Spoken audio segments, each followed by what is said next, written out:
Peggy 3. Hi, I'm Lando Norris. I'm part of the McLaren Young Driver program and I currently race in the FIA Formula 3. Today I've had the pleasure of driving some of the classic Formula 1 cars, especially some from the Senna era, which for any motorsport fan is one of the cars that everyone wants to drive. Suzuka is definitely a very tricky track, especially the first section, so experiencing it in all these different cars, I think it's probably one of the best tracks you could actually back-to-back all these McLaren Formula 1 cars. One big change for the 2017 car is the downforce and the tyres, obviously. The biggest advantages you get from that is braking distances and cornering speed, especially high-speed corners. Well, I think the 2017 cars have obviously set a lot of lap records and track records this year, so it'll be cool to see how much faster or slower the cars are from several years ago.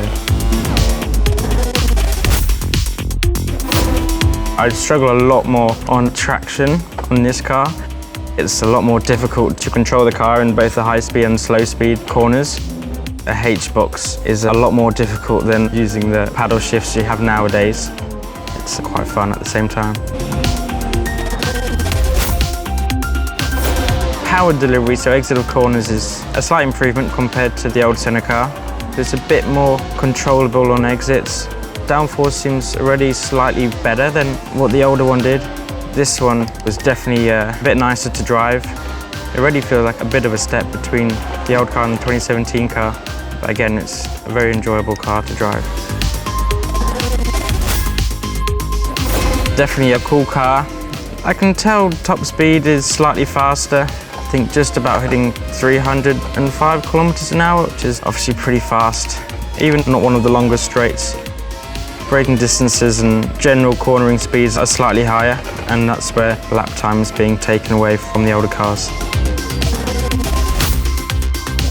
A lot of very good racers on in these years, and the cars look very good, very aggressive, very cool with all the aerodynamic bits and pieces that they had on back then.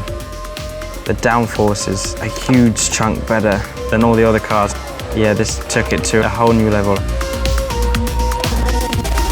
I would say that the car I'd like to drive most is Ayrton Senna's 1988 McLaren. I think that it's a car that's most different to what I've probably ever driven before.